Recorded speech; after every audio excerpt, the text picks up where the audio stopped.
जय गुरु जी। शुक्राना गुरु जी। अनंतम शुक्राना गुरु जी। संगत जी, आज आपको एक अंकल का सत्संग सुनाती हूँ। मैंने आज ही सुना और संगत जी, उनकी जर्नी बहुत प्यारी रही है गुरु महाराज जी के साथ। पुरानी संगत है और वैसे तो नई पुरानी कुछ नहीं होता है, पता नहीं कितने जन्मों का रिश्ता होता है गुरु महाराज जी के साथ हमारा। तो संगत जी, आइए सत्संग स्टार्ट करते हैं। संगत जी, अंकल ने बताया कि उनकी जो जर्नी रही वो बहुत ही प्यारी रही गुरु महाराज जी के साथ। एक बार वो कहीं अपने कजन के यहाँ से कहीं आ रहे थे, अपने घर की तरफ आ रहे थे, तो रास्ते में उनका बहुत बड़ा एक्सीडेंट हुआ, मेजर एक्सीडेंट। और उस एक्सीडेंट से वो बच तो गए मगर उनकी टांगें ख़राब हो गई। टांगें ख़राब हुई और उन्हें मतलब जब एक्सीडेंट हुआ तो उन्हें हॉस्पिटल में एडमिट करा गया। और उसके बाद जब उन्हें डॉक्टर का ट्रीटमेंट वगैरह हुआ तो उन्हें पता चलता है कि उनकी टांगें ख़राब हो चुकी हैं और उनकी टांग में रोड डाल दिया गया।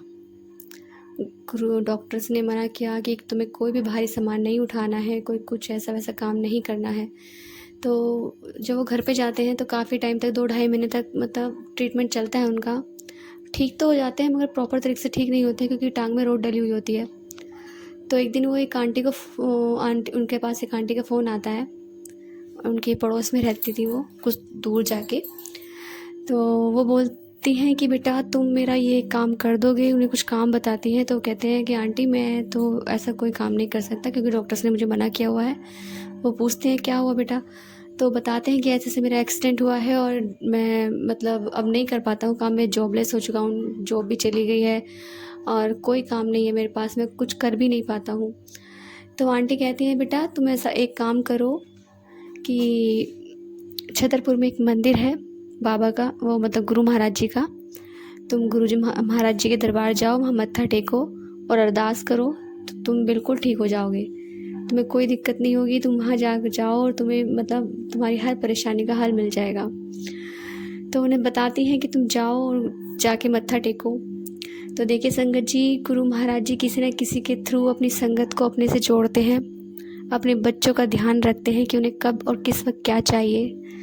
और जब वो जाते हैं तो वहाँ जाकर देखते हैं कि हर किसी का नया नया एक्सपीरियंस होता है। दरबार में बैठते हैं और सब सबद चल रहे होते हैं और गुरु महाराज जी के जितनी भी संगत होती है सब शब्द सुनते सुनते अपने अंतर ध्यान में होती है और गुरु महाराज जी सबको देख रहे होते हैं। और जब वो बैठते हैं अंकल जी तो वो गुरु महाराज जी से अरदास करते हैं कि गुरु महाराज जी मेरे पैर में रोड डली हुई है, मेरा बहुत बड़ा एक्सीडेंट हुआ है, प्लीज़ आप मुझे ठीक कर दीजिए।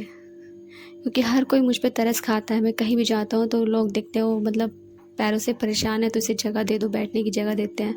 हर कोई तरस खाता है, कहीं भी जाओ हर कोई तरस ही खाता है। तो गुरु महाराज जी आप मुझे ठीक कर दीजिए।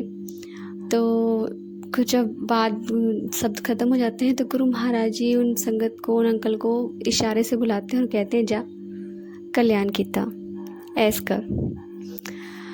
और उसके जब वो कुछ टाइम बाद वो अपनी जॉब के लिए भी अरदास लगाते हैं कि गुरु महाराज जी मेरे पास कोई भी जॉब नहीं है, पहले मेरे पास जॉब भी थी और मैं जॉबलेस हूँ, मैं टांगों से कोई काम नहीं कर पाता हूँ, ठीक तो हूँ पर इतना प्रॉपर ठीक नहीं हूँ, बस आप मुझे ठीक कर दो, मेरी जॉब भी नहीं है। तो जॉब के लिए भी अरदास लगाते हैं तो गुरु महाराज जी उनको हेल्थ ब्लेस करते हैं। उनको गुरु महाराज जी कहते हैं जा ऐश कर कल्याण कीता। उनकी टांग में जो रोड थी गुरु महाराज जी ने उसे कैसे हड्डी में चेंज कर दिया वो तो बस गुरु महाराज जी जाने और वो अंकल ही जाने। वो अंकल बताते हैं कि वो रोड का ना मतलब जो लोहे की थी वो एकदम से हड्डी में धीरे धीरे तब्दील हो गई और वो एकदम से बिल्कुल ठीक हो गए। और कुछ टाइम बाद गुरु महाराज की कृपा से उन्हें बैंक से ऑफ़र आता है और उन्हें बहुत अच्छी पोस्ट मिलती है, अच्छी जॉब ब्लेस करते हैं गुरु महाराज जी उन अंकल को। और उसके कुछ टाइम बाद ऐसे उनका आना जाना रहता है बड़े मंदिर में। तो कुछ टाइम बाद उनके दादाजी की तबीयत ख़राब हो जाती है तो अंकल जी गुरु महाराज जी से अपने दादा के लिए अरदास करते हैं कि मेरे दादा को ठीक कर दीजिए। गुरु महाराज जी वो बहुत परेशान है, उन सुसुपोटी बेड पे ही होती है। तो गुरु महाराज जी ने फिर बुलाते हैं इशारे से और कान में कहते हैं 90+ हो चुका है और कितनी उम्र होगी उसकी, जा तू ना अब घर जाके ना उनकी पिंडली दबाइयो और उनके कानों में बोलियो कि अगले जन्म तो आप मेरे बेटे के रूप में आना। तो गुरु महाराज जी उनसे बोलते हैं कि तुम्हें ऐसा करना है जाके। तो गुरु महाराज की ब्लेसिंग से वो घर जाते हैं और अपने दादा के इस तरह से पैर दबाते हैं और उनके कान में वही शब्द बोलते हैं जो गुरु महाराज जी ने उन्हें बोलने के लिए। तो 48 घंटे के बाद यानी 1-2 दिन में उनकी डेथ हो जाती है, उनके दादा की। और उसके बाद वो उनके बेटे के रूप में आते हैं। तो अंकल जी बताते हैं कि जो बचपन से ही वो मतलब 3 साल तक वो बीमार रहे। जो उन्होंने गुरु महाराज जी से पूछा कि मेरा बेटा जो है इतना बीमार रहता है, तो गुरु जी कहते हैं इस तेरा दादा ही तो है, इसके भी कुछ कर्म रहते हैं और इसके भी कर्म कटने बाकी हैं, जो कर्म कट जाएंगे तो ये ठीक हो जाएगा।